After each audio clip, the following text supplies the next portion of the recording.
NCIB times ಮೀಡಿಯಾಗೆ ಸ್ವಾಗತ. ನಾನು ದರ್ಶನ್ ಹುಣಸೂರು. ಶಾಲೆಯೊಂದರಲ್ಲಿ ಏಕಾಏಕಿ ಗುಂಡಿನ ದಾಳಿ ನಡೆದು ಸುಮಾರು 10 ಮಂದಿ ಸಾವನ್ನಪ್ಪಿದ್ದಾರೆ. ಕೆನಡಾದ ಬ್ರಿಟಿಷ್ ಕೊಲಂಬಿಯಾ ಪ್ರಾಂತ್ಯದ ಟಂಪ್ಲರ್ ರಿಡ್ಜ್ ಸೆಕೆಂಡರಿ ಶಾಲೆಯಲ್ಲಿ ಈ ಒಂದು ಭಯಾನಕ ಘಟನೆ ನಡೆದಿರುವಂಥದ್ದು. ಶಂಕಿತ ದಾಳಿಕೋರ ಕೂಡ ಸೇರಿದ್ದಾನೆ ಅಂತ ಹೇಳಲಾಗಿದ್ದು, ಘಟನೆಯಿಂದ ಸುಮಾರು 25ಕ್ಕೂ ಹೆಚ್ಚು ಜನರು ಗಾಯಗೊಂಡಿದ್ದಾರೆ. ಈ ಒಂದು ಘಟನೆ ಕೆನಡಾದ ಇತ್ತೀಚಿನ ವರ್ಷಗಳಲ್ಲಿ ನಡೆದ ಅತ್ಯಂತ ಭಯಾನಕ ಶಾಲಾ ದಾಳಿಗಳಲ್ಲಿ ಒಂದಾಗಿದೆ. ಈ ಒಂದು ಘಟನೆಯಿಂದ ಸ್ಥಳೀಯರು ಭಯಭೀತರಾಗಿದ್ದು, ಸ್ಥಳದಲ್ಲಿ ಬಿಗುವಿನ ವಾತಾವರಣ ನಿರ್ಮಾಣ ಆಗಿದೆ.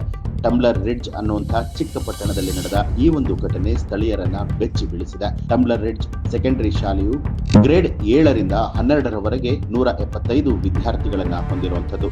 ಘಟನೆಯ ನಂತರ ಶಾಲೆ ಮತ್ತು ಸಮೀಪದ ಎಲಿಮೆಂಟರಿ ಶಾಲೆಯನ್ನ ಸದ್ಯ ಮುಚ್ಚಲಾಗಿದೆ. ಟಂಬ್ಲರ್ ರಿಡ್ಜ್ ಅನ್ನುವಂಥದ್ದು ಕೆನಡಾದ ರಾಕಿ ಪರ್ವತದ ಬಳಿಯಲ್ಲಿರುವಂತಹ ಚಿಕ್ಕ ಪಟ್ಟಣ. ಇಲ್ಲಿ ಜನಸಂಖ್ಯೆ ಕಡಿಮೆ ಇದ್ದು, ಇಂತಹ ಭಯಾನಕ ಘಟನೆ ಇಲ್ಲಿ ನಡೆದಿರುವಂಥದ್ದು ಸ್ಥಳೀಯರಲ್ಲಿ ಆಘಾತವನ್ನ ಮೂಡಿಸಿದೆ.